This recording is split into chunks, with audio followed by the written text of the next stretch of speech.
religiosamente. Nada mais. 3. Depoimento científico. 6 autores diferentes discorrem sobre o problema da sobrevivência, na terceira parte do livro 2 Man Survive That, organizado pela Sra. Elaine J. Garrett. O primeiro é Martin Ebon, que se reporta à onda publicitária que se desencadeou logo em seguida à morte do jovem e conhecido ator cinematográfico, James Dean, em 30 de setembro de 1955, num desastre automobilístico.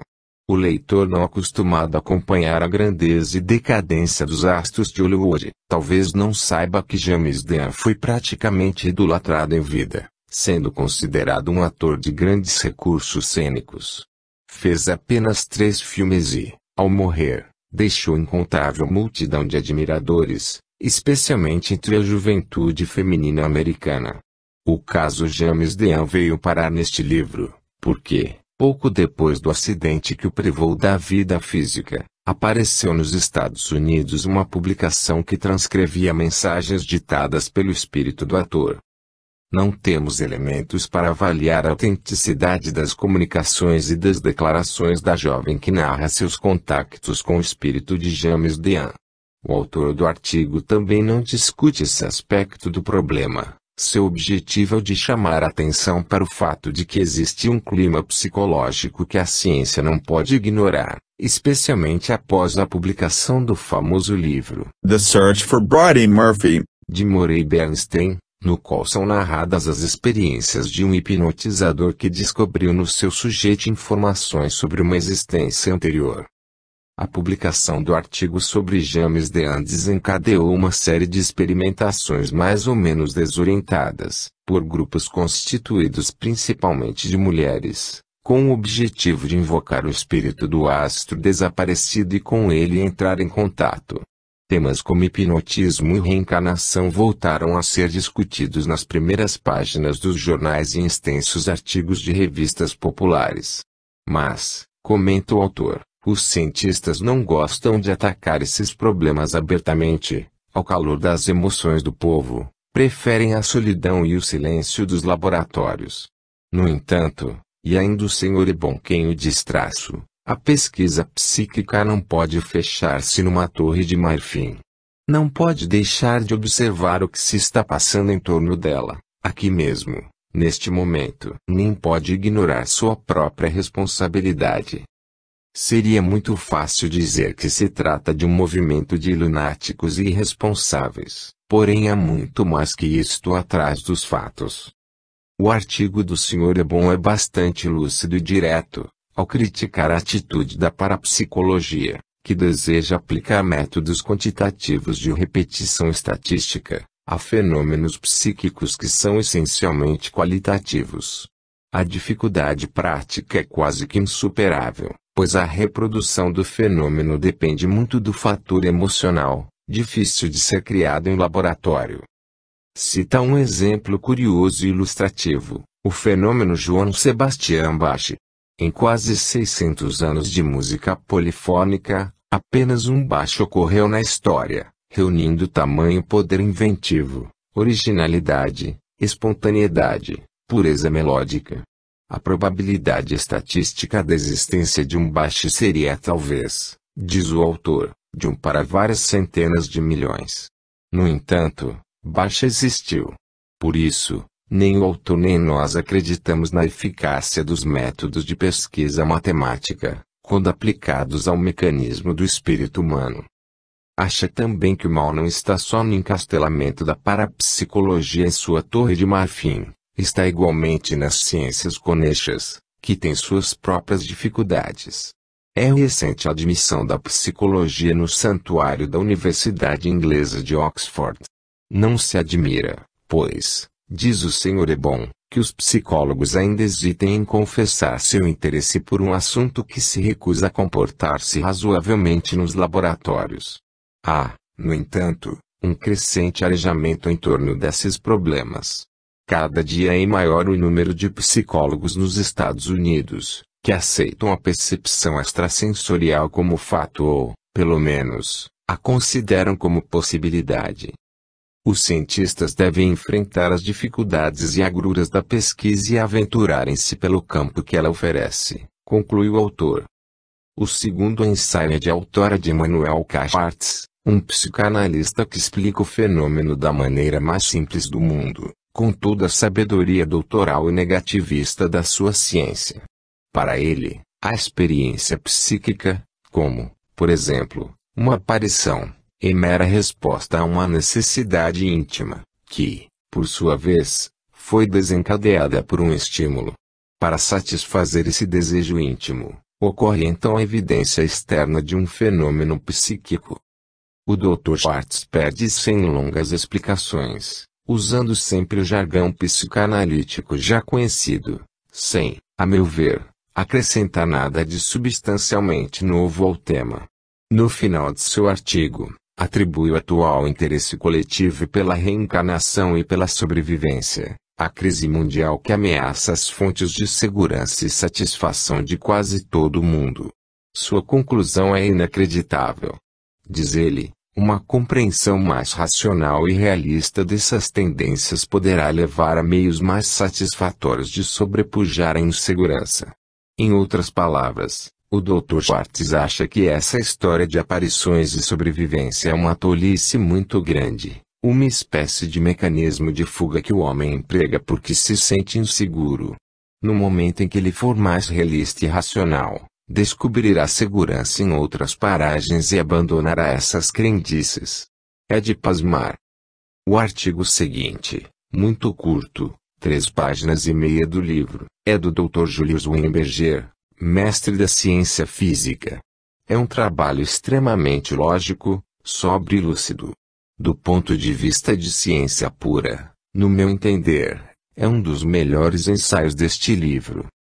Começa por destacar a atuação da ciência na sociedade moderna, no seu papel de contribuir para melhor entendimento da possível sobrevivência da personalidade depois da morte. Contudo, acha que não se pode dizer que a ciência já se tenha pronunciado sobre o assunto, seja contra ou a favor. O assunto não foi investigado experimentalmente como outros campos mais acessíveis à pesquisa. Parece que o Dr. Weinberger não conhece, ou subestima, os trabalhos de William Crookes, Sir Oliver Lodge e William James. Em todo caso, vamos prosseguir. Ele acha que é possível estabelecer uma cadeia de raciocínios, partindo do estado atual do conhecimento nos vários campos científicos, e chegar a um bom argumento em favor da sobrevivência. Vejamos. O ponto de partida seria a lei da conservação da energia, segundo a qual, a energia pode apenas mudar de forma, mas não pode ser destruída. Muda-se energia calorífica em energia elétrica ou energia mecânica em calor, ou energia elétrica em luz, mas não se pode, de forma alguma, destruí-la. Ora, pode-se admitir que a personalidade humana é uma forma de energia organizada, embora muito mais complicada que a elétrica ou a mecânica. Aceito esse ponto de vista, formula-se a pergunta: que ocorre com essa energia quando o corpo morre? Sabemos que ela tem que continuar de alguma forma, pois que a energia não pode simplesmente desaparecer. A questão é saber se ela se mantém organizada. O Dr. Weinberger acha perfeitamente aceitável, a base da lei da conservação da energia, que a alma que ocupou o corpo humano, na existência física, pode continuar a existir num mundo não físico, num diferente plano de consciência. Passa então a especular em torno desse mundo não físico, em favor do qual também podem ser encontrados argumentos da ciência moderna. Comecemos pela pesquisa atômica. A física ensina que o átomo consiste em um núcleo rodeado de elétrons. O núcleo contém unidades chamadas prótons, nêutrons e várias outras. Todas elas são tidas como partículas finais. Já se descobriu, no entanto, que tais partículas não são, de forma alguma, pedaços permanentes ou indestrutíveis de matéria. Aparecem e desaparecem à medida que se experimenta com elas. Ninguém pode dizer onde estará determinada partícula atômica em um dado momento. Pode ser localizada aqui e depois acolá, sem que se saiba onde esteve nesse meio tempo. Não se sabe, mesmo, se o elétron, visto aqui e ali, é o mesmo. Eles às vezes se assemelham a focos luminosos que aparecem e desaparecem. Com as partículas nucleares é, ainda, pior. Estas se transformam de uma espécie para outra, sob determinadas condições, enquanto novas espécies são criadas, sem que saibamos como. Elas se combinam umas com as outras e se transmudam em energia radiante. Além do mais, desde Einstein, energia e matéria são a mesma coisa, em estados diferentes. Esses fatos levaram muitos cientistas a considerarem as partículas atômicas como aspectos externos ou superficiais de algo mais fundamental. Esta realidade fundamental, de que as partículas são a realidade externa, seria então um mundo não físico, onde certamente operam nossos pensamentos, emoções, memórias e tudo aquilo que caracteriza a personalidade humana. Logo, não é absurdo concluir que a personalidade do homem continue a viver nesse mundo não físico, depois da morte do corpo físico, uma vez que, se os atributos essenciais da personalidade não são compostos de matéria física, estão, portanto, em condições de existir em seu mundo próprio, depois que o corpo morre, conclui o Dr. Weinberger. Novos argumentos científicos em favor dessa tese podem ser encontrados nas recentes pesquisas sobre o metabolismo da nutrição. Ficou amplamente demonstrado, através de indicadores isotópicos, que nada há de permanente no material que compõe o corpo humano. Isto foi determinado por um processo tão engenhoso quanto simples. Os cientistas impregnaram certas substâncias de átomos radioativos, a serem ingeridas pelo organismo humano. Assim, por intermédio de um contador Geiger, puderam verificar que essas moléculas alimentares, ou parte delas, penetram na célula orgânica e substituem uma parte da estrutura celular que lá se encontra. Ali ficam por algum tempo e depois saem novamente, dando lugar a uma outra molécula. Assim sendo, todas as moléculas orgânicas são substituídas ao cabo de algum tempo, a intervalos regulares. É como se os tijolos de uma casa fossem constantemente substituídos por outros, ao mesmo tempo em que a estrutura da casa é sempre a mesma. Surge, portanto, uma pergunta de transcendental importância: que parte do ser humano é, então, permanente? O próprio Dr. Weinberger responde: sua personalidade, naturalmente. Seus pensamentos, seu caráter, suas emoções, suas memórias. E, também, o plano ou o desenho, mas não seu corpo material. O grifo é nosso, porque desejamos chamar a atenção do leitor para o fato de que esse plano imaterial, permanente, que mantém a unidade do organismo físico, é o perispírito. É reconfortante, para nós espíritas, encontrarmos, na exposição científica, avançada e atualizada, conclusões que atestam a veracidade e a autenticidade dos ensinamentos espíritas de mais de um século. Outros virão, com a graça de Deus. E prossegue o Dr. Weinberger, para concluir: o material vem isso e vai, mas o plano permanece o mesmo. Se isto é um fato cientificamente verificável, não é lógico dar mais um passo à frente e dizer que, ainda que seja removido todo o material que forma o corpo humano visível, seu plano ou desenho, isto é, a personalidade, continuaria a existir. Se isto é admitido, equivale a admitir a continuidade da existência depois da morte. O ensaio seguinte é de autoria de C.C.L. Gregory, um pesquisador de fenômenos psicofísicos. Seu trabalho é curto, difuso e algo hermético. Sua preocupação é saber se os cientistas da física poderão ajudar a esclarecer o problema do espírito. O leitor certamente teria mais paciência e acuidade que eu para interpretar a esdrúxula linguagem do Dr. Gregory. A conclusão do Dr. Gregory é a de que métodos muito diferentes de experimentação e raciocínio serão necessários para investigar os supostos níveis integrativos, mais altos e mais baixos, respectivamente, que o nível normalmente inspirado pela consciência humana. Pode ser que a investigação dos níveis mais altos, em lugar das de níveis mais baixos, seja mais suscetível de suprir informação acerca do destino do homem e sua sorte final. Confesso-me inteiramente incapacitado para interpretar o pensamento do autor. A falha certamente é minha, e não dele.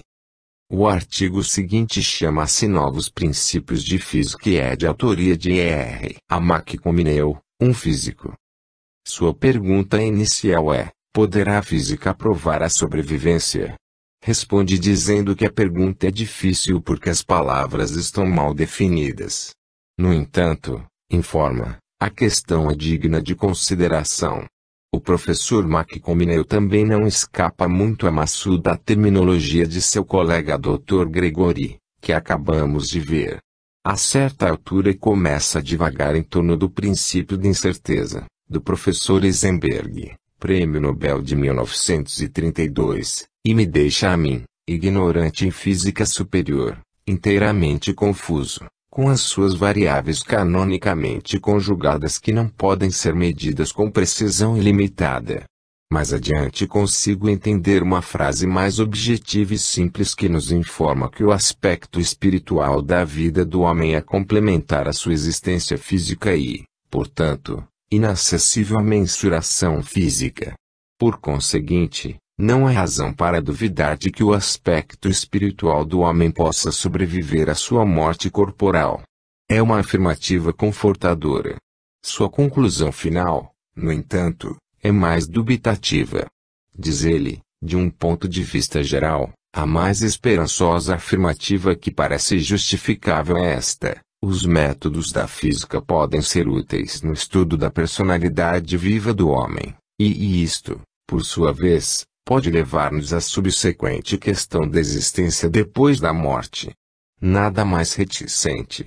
É como se o autor quisesse afirmar algo, mas deixando sempre uma porta aberta retirada, caso se prove o contrário. Aí ele voltará e dirá: não. Eu disse apenas que os métodos poderiam ser úteis e, se o fossem, poderiam levar-nos a formular o problema da sobrevivência. Apenas formular o problema, não resolvê-lo.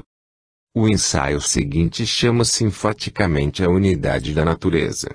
Seu autor, Giulio Cogni, cientista italiano, que começa dizendo que a verdadeira ciência é baseada na experiência direta ou diretamente observada. Por conseguinte, métodos verdadeiramente científicos não podem ser aplicados à questão de saber se há ou não há vida em Marte.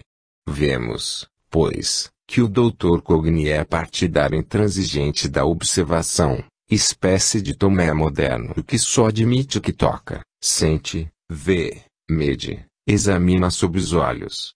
Admite, no entanto, para atenuar a aspereza do primeiro conceito, que a ciência pode formular hipóteses, inclusive sobre a possibilidade da sobrevivência, com base nos crescentes conhecimentos psíquicos e biológicos oferecidos pelas várias ciências. Passa, então, a examinar o que os diferentes ramos do conhecimento têm a dizer sobre o assunto. Começa pela religião, concluindo que dentro de certos limites, que ele acaba de estabelecer, a aspiração pela imortalidade tem todas as possibilidades de atingir profundamente a verdade. Contudo, seu conteúdo é exclusivamente simbólico.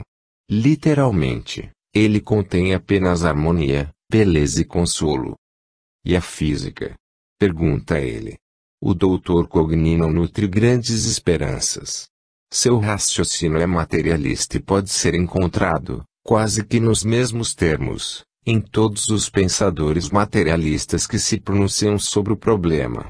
Invoca o caso das operações cerebrais que mudam as condições do psiquismo, citando especificamente a lobotomia que pode transformar o caráter de um bandido. Ou as operações endócrinas, que também alteram a situação psíquica do paciente. Ou os tóxicos. Não há, pois, lugar para a alma, na opinião do Dr. Cogni. Mais adiante, insiste na argumentação sediça de que, removendo certas partes do cérebro, desaparecem funções correspondentes, como imaginação, memória, faculdade lógica, etc. Mas é claro, meu Deus. Há 100 anos, Kardec já ensinava que o espírito age sobre a matéria, através do corpo físico, que por sua vez obedece ao impulso do perispírito. A cadeia é assim: o espírito quer, o perispírito transmite, o corpo executa. Kardec. Como é que o corpo vai executar uma ordem no campo material, se lhe falta o instrumento apropriado, isto é, o órgão correspondente àquela ação? Voltemos, porém, ao Dr. Cogni. Ele acha que a sobrevivência e a imortalidade nunca estiveram tão desprestigiadas como agora, em face dos conhecimentos da ciência atual. Admite que a organização mental do homem é mais complexa que a dos animais, mas se apressa em acrescentar que o cérebro humano se deteriora tão facilmente quanto o dos animais, bastando, para isso, algumas gotas de uma substância corrosiva qualquer. E a psicanálise? Fala o Dr. Cogni na psique ancestral, e na psique cósmica, que nada mais são que a memória ancestral e a memória cósmica com que muitos dos nossos oponentes desejam obscurecer inutilmente a verdade espiritualista. Cita Freud, Jung, Adler, mencionando, de raspam, a terminologia rebarbativa daqueles pesquisadores, tal como Ide, que coincidiria com a inconsciência coletiva. Acha que, se o controle orgânico é exercido pelos nervos e pelo sistema vago simpático, para que a hipótese do espírito funciona tudo tão bem. Esquece-se ele de que basta retirar-se o espírito para que tudo apodreça irremediavelmente, a despeito de todas as teorias freudianas e quejandas. Em alguns parágrafos adiante, reconhece a legitimidade das experiências científicas sobre telepatia, clarividência e psicometria, classificando-as como contágio psíquico entre as criaturas ou entre estas e as coisas ou animais. A hipótese da intervenção espiritual fenômeno é muito menos sustentável que a teoria da ondulação, que por sua vez ele já considera gratuita.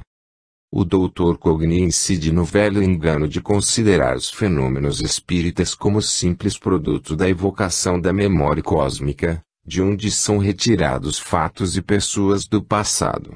Neste parágrafo o autor é categórico. Não deixou sequer uma portinha por onde pudesse escapar mais tarde. A explicação espiritista é mais engenhosa que a dos teólogos. Contudo, nenhum dos conhecimentos científicos, que temos hoje do homem e da vida psíquica e orgânica, coincide com a explicação espiritista. Na verdade, eles se opõem agudamente a essa explicação. Não nos resta alternativa senão a de rogar a Deus, para que no momento oportuno assista o endurecido coração desta ovelha tresmalhada pelos caminhos da orgulhosa e falsa ciência. Um dia, quando este irmão acordar no além e verificar que continua vivo, a despeito de todas as suas teorias e de todas as suas redondas negativas materialistas, algum espírito se compadecerá de sua tragédia e o reorientará na direção da luz. Mas o Dr. Cogni não somente nega. Ele gosta de filosofar também e expor suas próprias teorias. Afirma, pois, que não somos almas isoladas, mas sim momentos num grande mar cósmico psíquico. Apenas nossos corpos são coagulações momentâneas da matéria do mundo. E prossegue, doutoral, agora está claro o que é a morte, a dissolução do momentâneo complexo psicofísico, coagulado no momento da concepção, desenvolvido por meio da nutrição física e pelo complexo das ações e reações na experiência ambiente, no grande mar da profunda psique do mundo, que também hoje, enquanto vivemos, constitui nossa verdadeira e profunda personalidade. Sua conclusão final, o terror da morte, que de tempos em tempos toma conta de nós, é, acima de tudo, o terror de ficar sozinho, fechado no túmulo. É o medo de desaparecer do concerto da vida. Na sua opinião, a vida é uma unidade contínua de fenômenos e de criaturas. Essa unidade é que, a seu ver, assegura a imortalidade. Por aí já pode o leitor ver que havia razão para dizer, no começo desta série, que tenho minhas dúvidas sobre a utilidade de livros como este, em que as opiniões mais fantásticas são expendidas com um ar de suficiência e de autoridade impressionantes. O leitor desavisado certamente se perderá nesse mar psíquico do professor Cogni. 4. Contribuição das religiões. Os ensaios contidos neste capítulo representam depoimentos e figuras representativas do protestantismo, do catolicismo, do judaísmo, do islamismo, do budismo indiano e do budismo tibetano, nessa ordem. Cornelius Van Til, autor do primeiro ensaio, começa afirmando que o protestante procura sempre nas escrituras sua resposta aos problemas básicos da vida e da morte, estando, a seu ver, colocado em melhor posição do que aqueles cuja fonte de verdade é a experiência humana. Aponta, a seguir, algumas divergências internas entre as modernas escolas teológicas do protestantismo de um lado, e os crentes ortodoxos, de outro. Os expoentes das escolas modernas não aceitam as escrituras como revelação direta e final de Deus. Na verdade, não acreditam que haja qualquer espécie de revelação divina à disposição do homem. Sustentam, apoiados na autoridade de Kant, que todo conhecimento humano depende do próprio homem.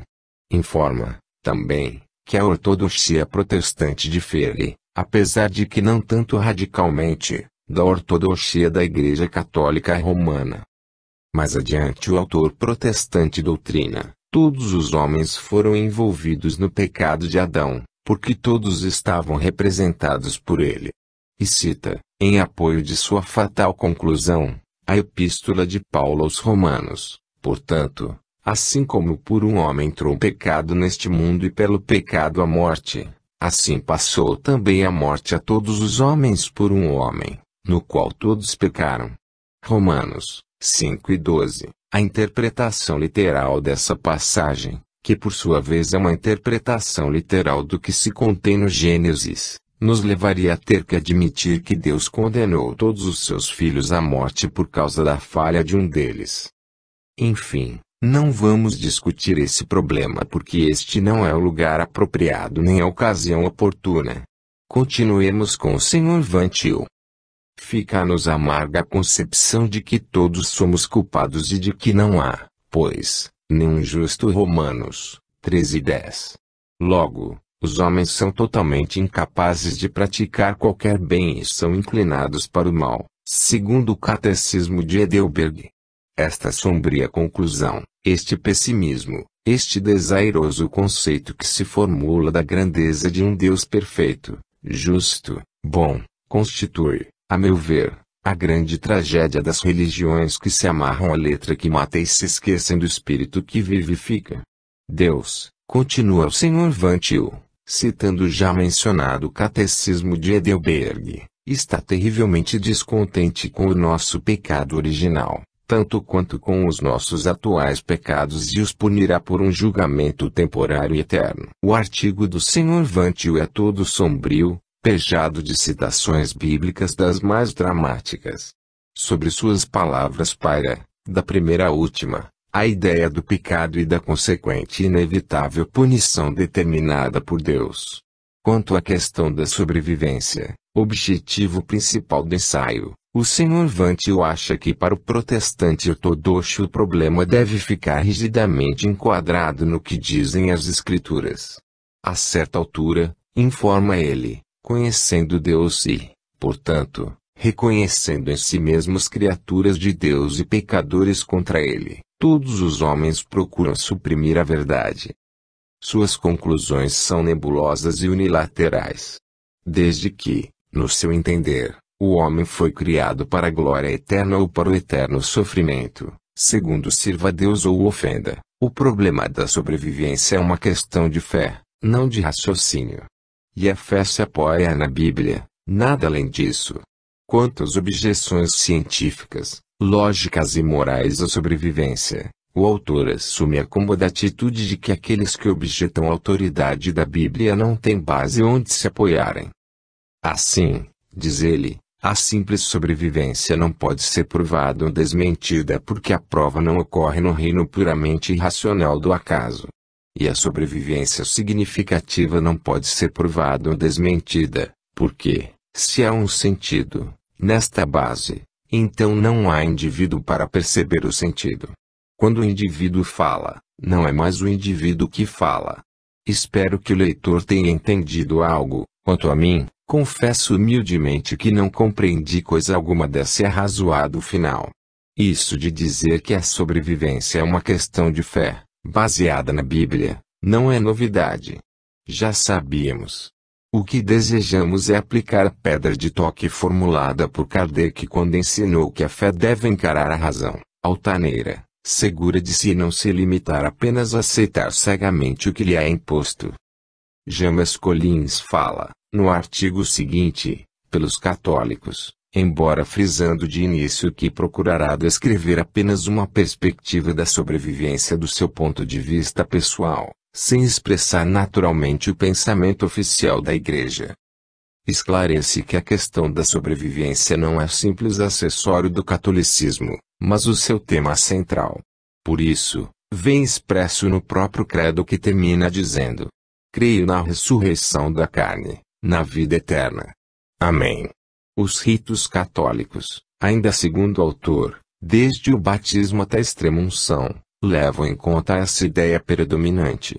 Discute, a seguir, a conceituação da sobrevivência, terminando por informar que a morte não é um simples episódio, mas o término radical da vida terrestre e o tipo de existência post-mortem não é simples prolongação de nossa condição presente.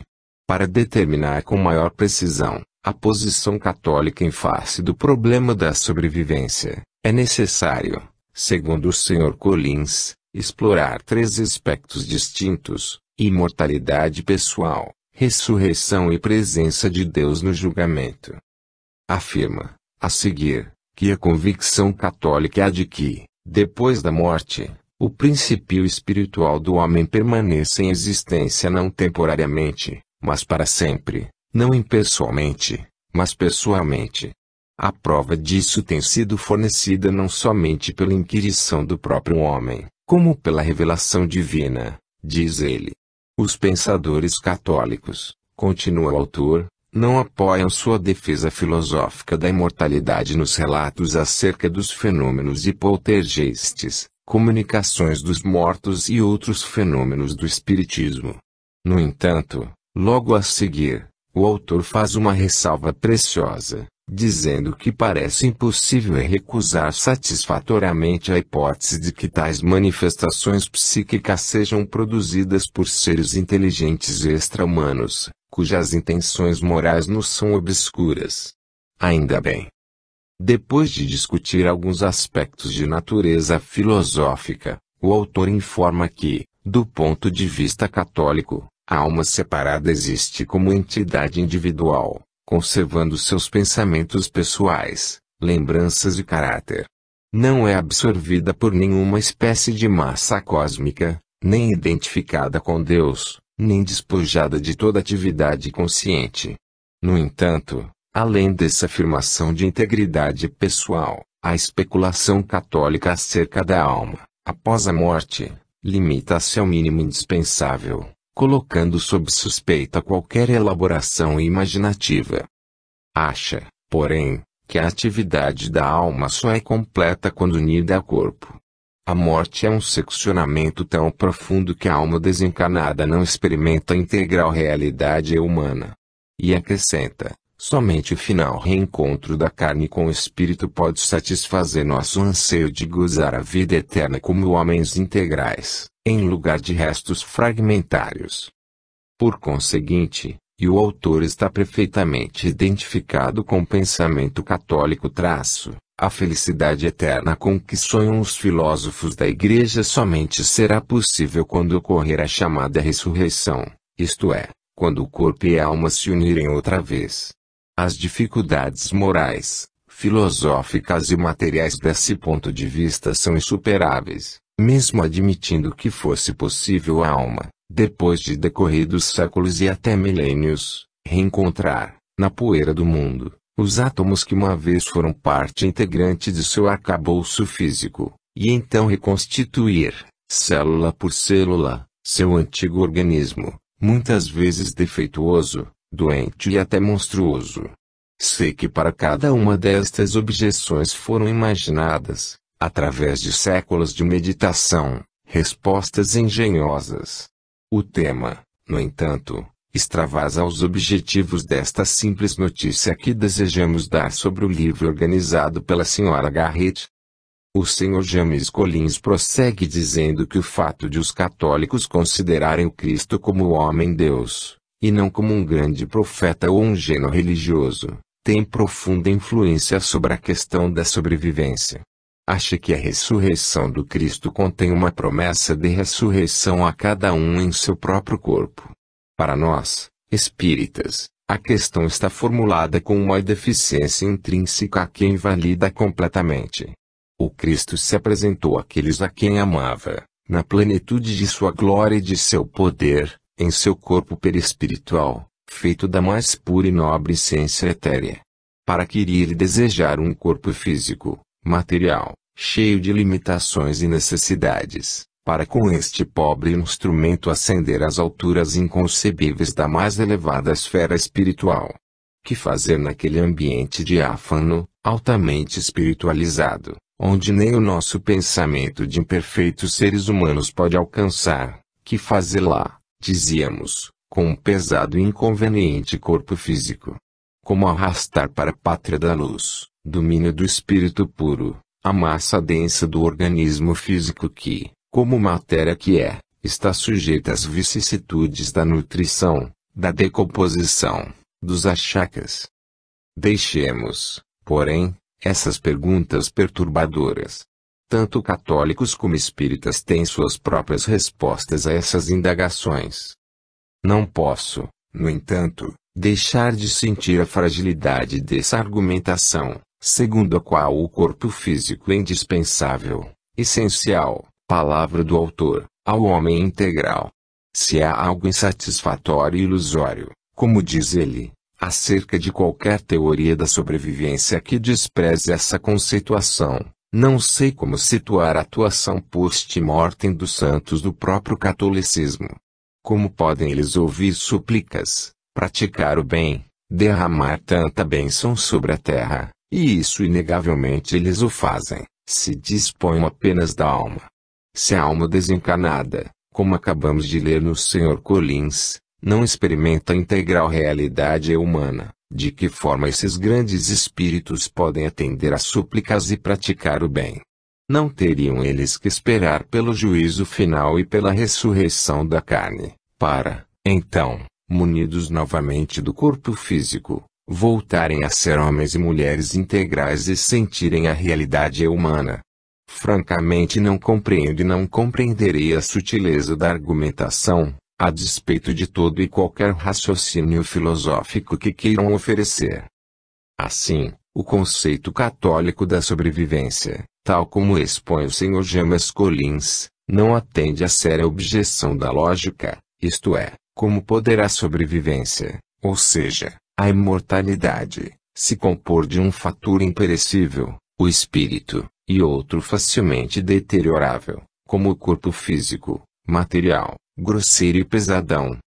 O terceiro ensaio desta série é de autora de Samuel S. Krohn, que desenvolve o tema da imortalidade à luz da doutrinação judaica. Começa por dizer que nossa atitude diante da vida e da morte é contraditória. Nossa experiência comum nos força a reconhecer a irrecorribilidade da morte. A decadência e a desintegração atingem tudo quanto vive e cresce. Na própria Bíblia encontramos tanto afirmativas em favor da imortalidade como a expressão da eterna dúvida daqueles que ainda não descobriram a verdade. Ao lado de Job, que perguntava vacilante, se o homem morrer, poderá ele viver novamente? A Isaías, que afirma enfático, os mortos viverão. Contudo, a crença na imortalidade tem sobrevivido através dos milênios, sob as mais adversas condições. O Sr. Krohn acha que o paradoxo decorre da defeituosa apreciação da natureza humana. Julgamos as coisas pelas aparências, e, para muitos, o homem nada mais é que simples membro do reino animal, e, como os outros, possui um corpo que cresce e entra em decadência. No entanto, se nos analisarmos mais profundamente, descobriremos que possuímos invisíveis poderes de sentimento, consciência e mente, que se identificam com o espírito-alma, dentro de nós. O problema, então, consiste em saber se, depois que os nossos corpos morrem, os nossos espíritos também têm que perecer. As religiões têm ensinado sempre que o túmulo não é o fim de tudo. Também o judaísmo se identifica com essa corrente mortalista. O autor cita abundantemente os profetas, os reis e os salmistas bíblicos em apoio da proposição. Informa, no entanto, que de início Israel não cuidava seriamente do problema da alma. O autor do Gênesis informa simplesmente que Deus tomou o lodo da terra, fez o homem e soprou-lhe a vida. Já nos salmistas, a menção ao espírito é constante. Sob a influência dos persas, a ressurreição do corpo tornou-se conhecida em Israel. Afinal, na concepção do Sr. Kron, a imortalidade não é uma simples questão de duração do espírito depois da morte, mas também da preservação dos valores que emprestam significado à existência humana. Vivemos nas ações que praticamos e que nos ligam aos nossos semelhantes. E mais adiante, concluindo, acrescenta que somente a pessoa que se esforça por contribuir, muito ou pouco, para a vida mais ampla da humanidade, pode viver depois que a vida física atinge seu fim. A imortalidade, assim considerada, surge não como um atributo intrínseco da alma, mas como uma conquista da ânsia criadora. Já na página anterior, o autor havia afirmado que sua corrente religiosa não tem interesse em discutir as diversas escolas filosóficas e psicológicas modernas sobre a alma, e que vão desde a sua negação total até a identificação da alma com a mente, com o inconsciente ou com o próprio indivíduo. A posição assumida pelo judaísmo é a de que a alma do homem é o cerne vital do ser físico, intelectual e moral, sem o que não poderia existir o que chamamos pessoa. Parece até que o Sr. Kron defende a tese de que a alma do homem está mais nas coisas que este faz do que naquilo que ele é, em essência. Sua palavra final é a reveladora desse estado de espírito. Citando os rabis de sua religião, diz: os bons vivem mesmo na morte, os maus estão mortos mesmo em vida. O artigo seguinte é de Ali Othman e manifesta o pensamento islâmico. Esclarece, de início, que o islamismo rejeita o conceito do pecado original. O homem não é criado para salvar-se. Ele é um membro de uma espécie de fundação, um vice-presidente de Deus na Terra, participando, assim, dos processos criadores da divindade, através do conhecimento e da experiência das obras de Deus. O ensaio do Sr. Othman é mais uma explanação sobre a filosofia islâmica do que propriamente uma especulação em torno da imortalidade.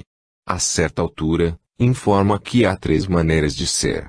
A primeira, na qual o ser tem um conhecimento parcial de si mesmo e dos mundos de Deus. No segundo estágio, o ser abandona a procura dos prazeres e seu coração cede a uma das grandes fontes de desenvolvimento, fechando-se para as demais. Finalmente, no terceiro estágio, alcança a tranquilidade, completando sua jornada. O ser adquiriu completa consciência de si mesmo e o total conhecimento e experiência das obras de Deus. Está pronto para retornar às suas origens. Será esta a ideia de imortalidade do islamismo? Confesso, com toda a humildade, caro leitor, que não me dei por satisfeito com o trabalho do Sr. Othman. Certamente que a ignorância é toda minha ao captar sua mensagem, e não dele em transmiti-la. Falta-me, talvez, um conhecimento mais extensivo da filosofia do islamismo e de seu grande livro, o Alcorão. Vamos, porém, traduzir, palavra por palavra, a conclusão final do autor.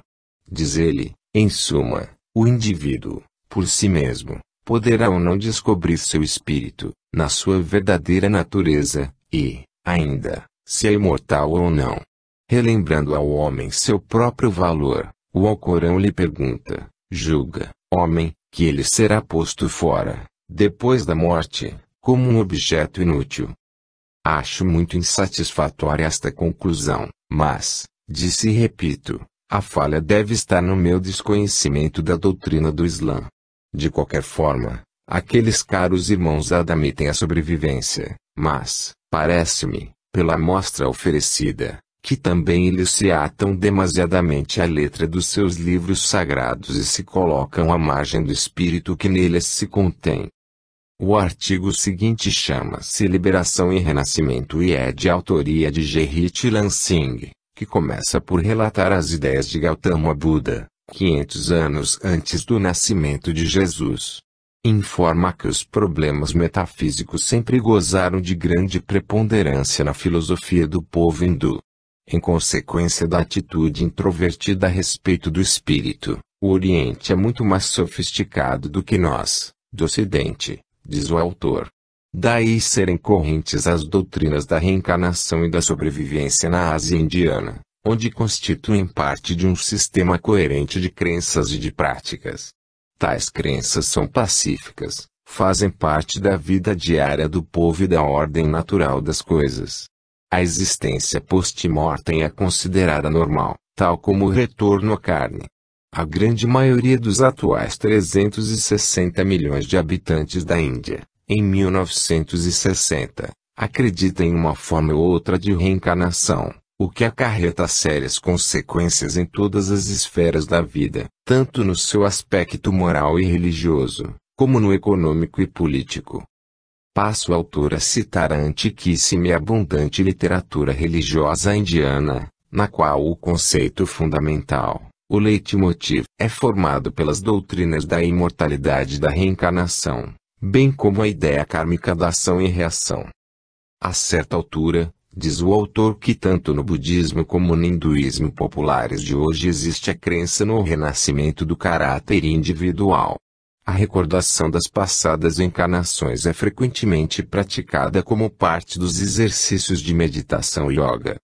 No final de seu trabalho diz o Sr. Lansing que em nenhuma parte do mundo foram tão exploradas as mais profundas riquezas do psiquismo. Na expressão do autor, enormes abismos de tempo foram contemplados pela civilização hindu, muito antes que a ciência ocidental invocasse suas próprias perspectivas astronômicas. Nossa ciência ainda nem sequer feriu de leve a relação do tempo com a eternidade. Esta é, naturalmente, uma conclusão razoável. Ela vem reconhecer que a ciência oficial do Ocidente ainda não conseguiu descer às profundidades da alma humana, atingidas pela milenar meditação dos filósofos do Oriente. A história do pensamento humano tem demonstrado, constantemente, que a intuição está sempre na fronteira avançada do conhecimento, enquanto a ciência, na esteira desse avanço, procura seu próprio rumo. Aliás, a filosofia ocultista informa que nada existe no mundo real que não tenha antes existido no mundo mental. E André Luiz, na sua série maravilhosa de livros, não se cansa de repetir que, muito ao contrário do que poderíamos pensar, as instituições terrenas são copiadas das que existem no astral. Podemos, assim, sentir-nos perfeitamente identificados com o pensamento do Sr. Lansing, pois que sentimos, no fundo do nosso ser, que a ciência ainda há de proclamar a existência do espírito, tal como reconhece hoje a existência do átomo, a lei da conservação da energia e milhares de outros princípios válidos e comprovados. É tudo uma questão de tempo. E tempo é o que não falta no imenso desvão da eternidade. Temos, finalmente, o trabalho do Sr. W. Y. Evans Wentz, sobre a sobrevivência. Chama-se o Guia do Tibete à Vida Post-Mortem.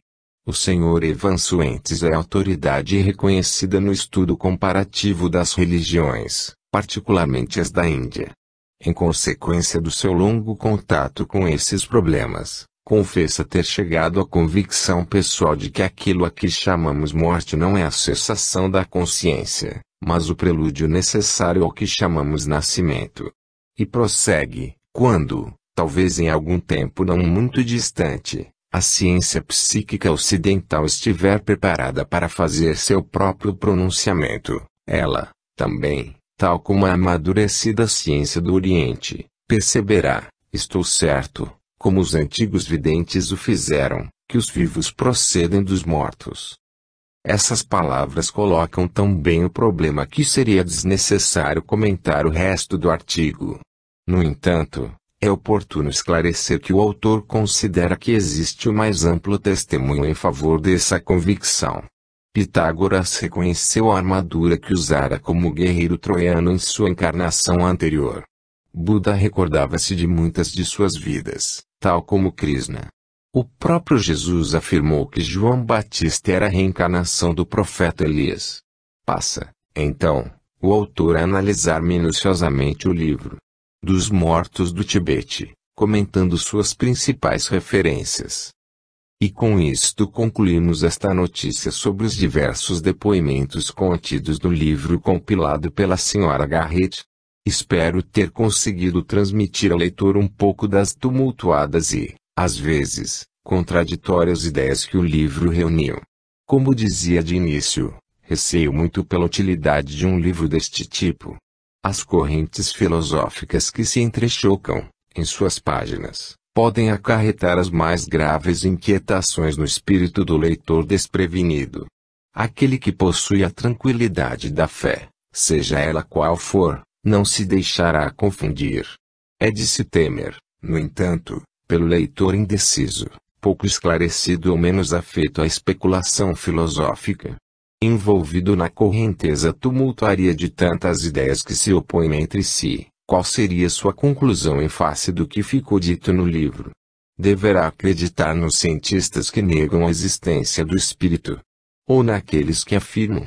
Se acredita naqueles, firma-se no seu próprio materialismo e envereda por esse caminho estéril. Caso se decida por estes, vê-se envolvido numa floresta de novas perguntas. Que pensar dos argumentos religiosos? Prevalece a autoridade literal da escritura? Não parece tão assentada, sólida e clara a concepção imortalista e reencarnacionista dos orientais?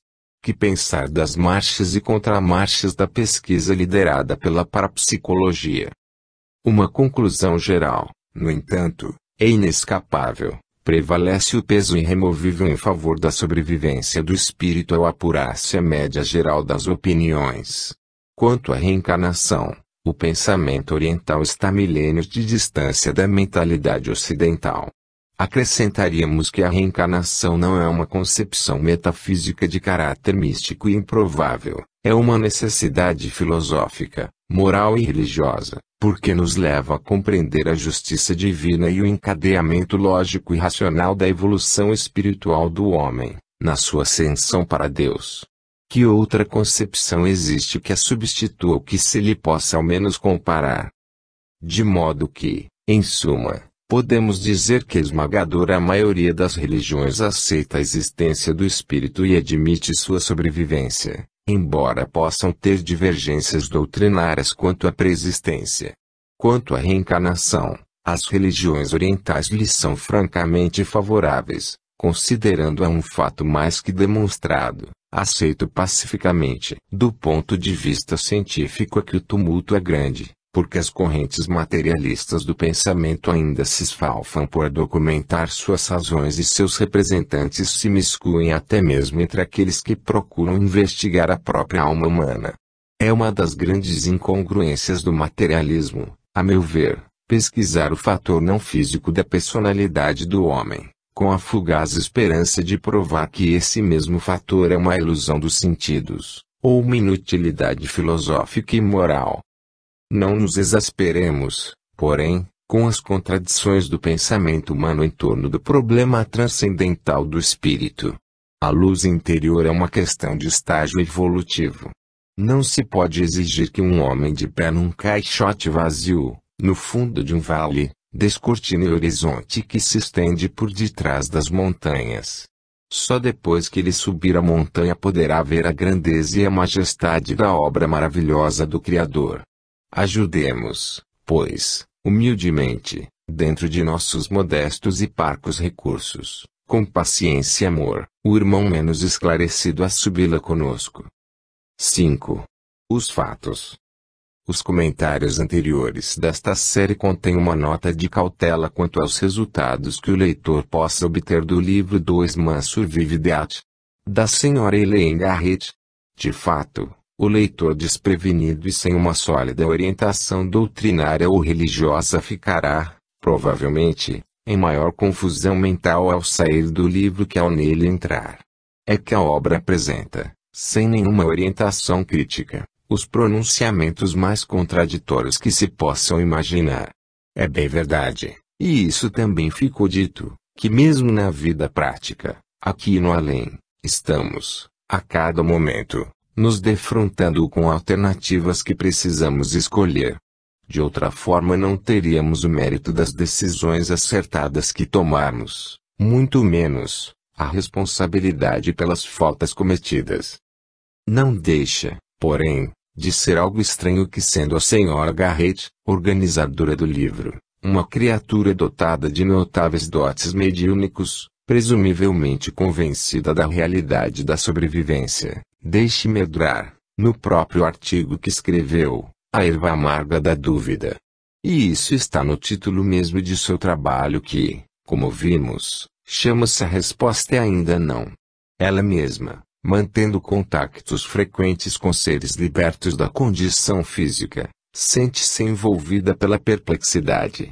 Parece que essa perplexidade se transferiu para o livro, no qual a Sra. Garrett reuniu trabalhos contraditórios sobre um tema de tamanha seriedade, após ela própria ter escrito, à guisa de apresentação, um artigo igualmente contraditório. Poder-se alegar, com certa tintura de autenticidade, que a autora não quis tomar partido ou influenciar as conclusões do leitor. De minha parte, não aceitaria totalmente esse raciocínio.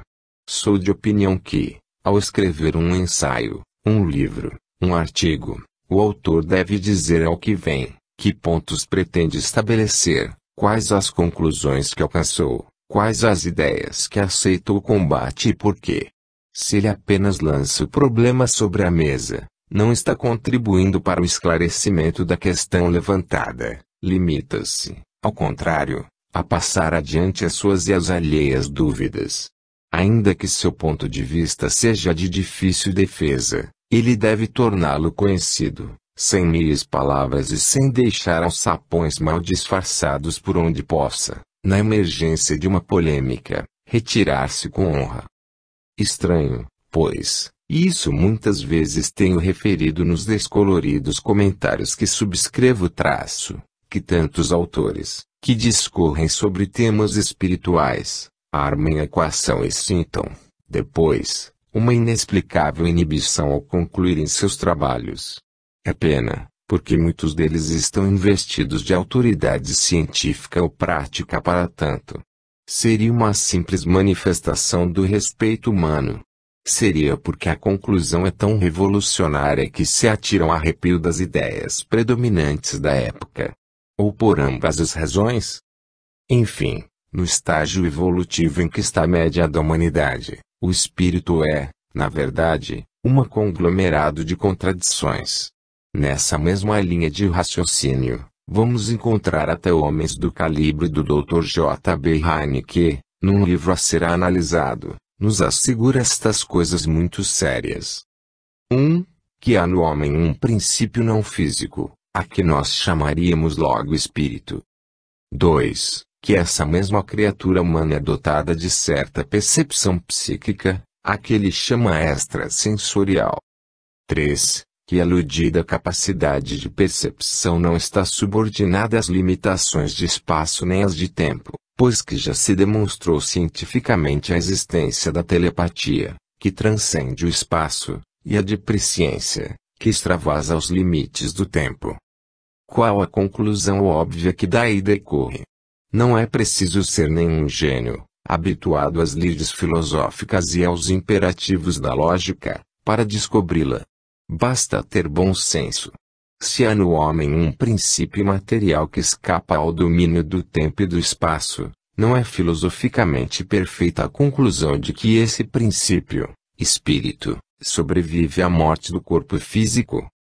Da mesma forma, é surpreendente que a Sra. Garrett, que mantém relações das mais estreitas com os habitantes imateriais de um mundo imaterial, escreva um artigo para dizer que a resposta ainda não foi alcançada. Que lhe estaria faltando? A surpresa